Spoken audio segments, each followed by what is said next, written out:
आपका अपना चैनल ज्ञान स्टडी सेंटर में आपका स्वागत है। तो इस वीडियो में हम लोग आज पढ़ेंगे न्यूमेरिकल, जो इलेक्ट्रोस्टैटिक चार्ज का पहला पार्ट का न्यूमेरिकल है, जो हम लोग कूलम्ब्स लॉ पर आधारित सभी प्रश्न देखेंगे। और इसमें हम लोग पहला क्वेश्चन के बारे में हम लोग बात करते हैं, जिसमें दो क्वेश्चन है।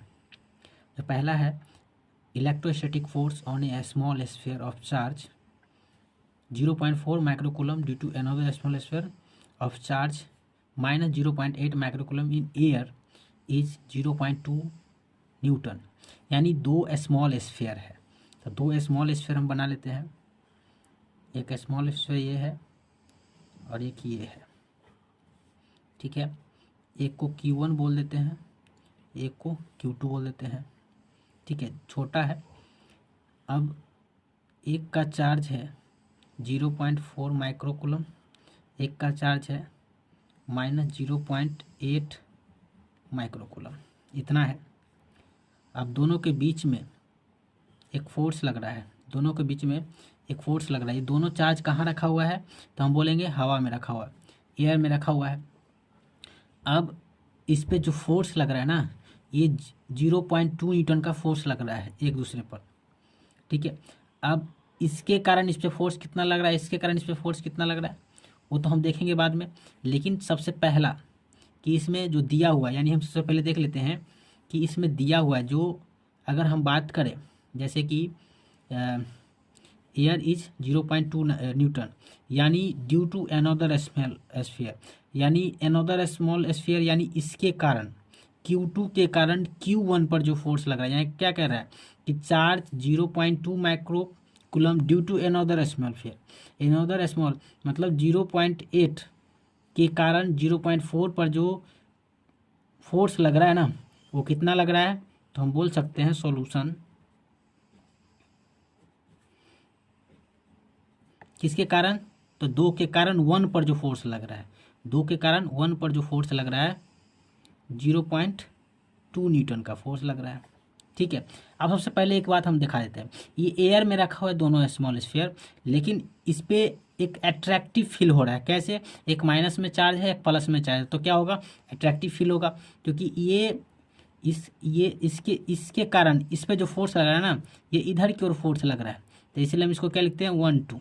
और इसके कारण इस पे जो फोर्स लगा ना, इसके कारण वो इधर की ओर लग रहा है, तो इसको क्या बोलेंगे F21, ठीक है।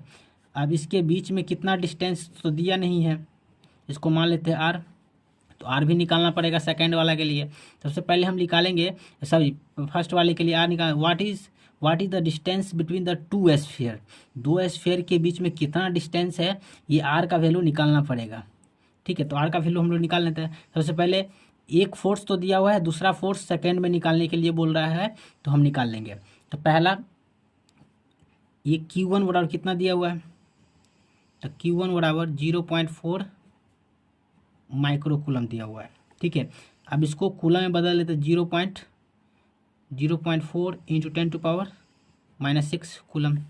Q2 दिया हुआ है 0.8 माइनस माइक्रोकूलम, तो minus 0.8 into 10⁻⁻6 coulomb.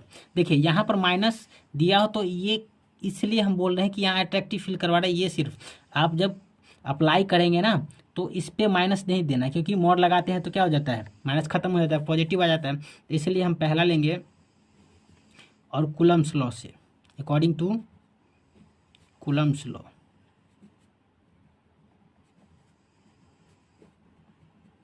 Coulomb's law बराबर क्या जानते हैं, F K Q1 Q2 अब बट्टा में R²। अब K का वैल्यू आप लोग को पता है 1/4πε0। अब 1/4πε0 का वैल्यू क्या होता है आपको पता ही है, 9 × 10⁻, क्या होता है 9। तो सबसे पहले हमको R पता करना है ना, तो R क्या हो जाएगा, इधर आ जाएगा, तो R² K Q1 Q2 बट्टा F, ठीक है। अब क्या होगा कि K का वैल्यू डाल दो आप, K का वैल्यू कितना होगा 9 × 10⁻9। आप लोग को दिख नहीं रहा था, एक सेकेंड। जैसे फोर्स का वैल्यू दिया है, Q1 का वैल्यू इतना हो गया, Q2 का वैल्यू इतना हो गया, और इसको अप्लाई कर देना है किस पे, कूलम्ब्स लॉ पे अप्लाई कर देना है।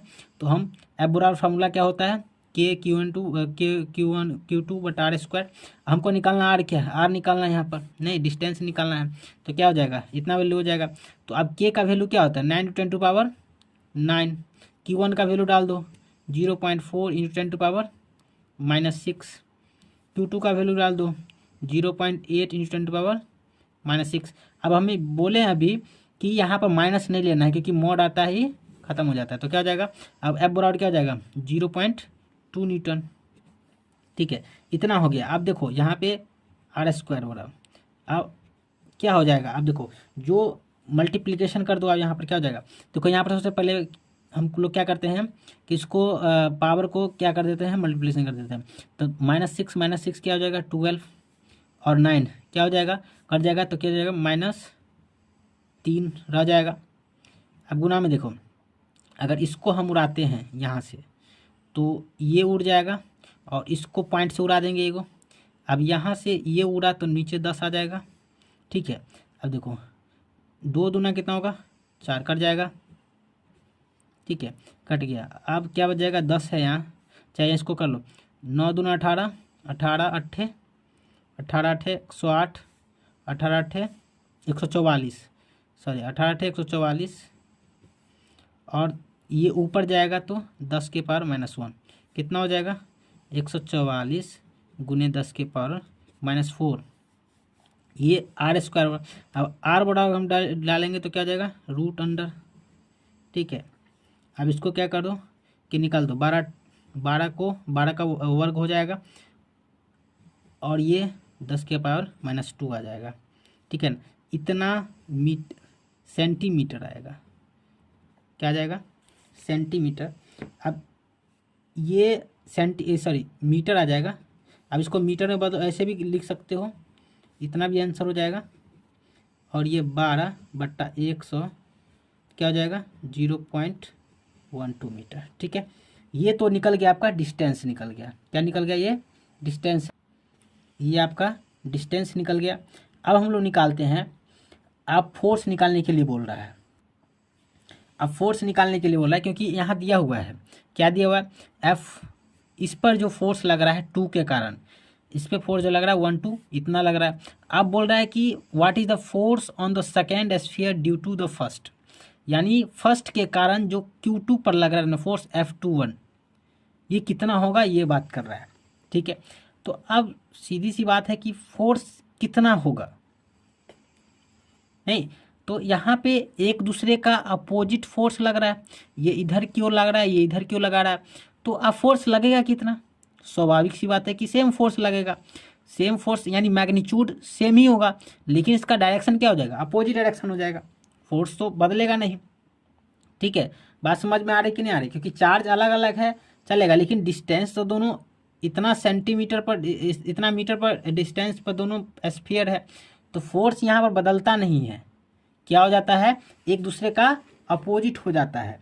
तो यहाँ पर अगर हम बात करें B बराबर कि F12 equal to opposite F21 इतना हो जाएगा, नहीं तो F, अगर हम बात करें F21 इक्वल टू क्या है, तो 0.2 न्यूटन, नहीं तो ये माइनस में, तो सीधा माइनस में हो जाएगा।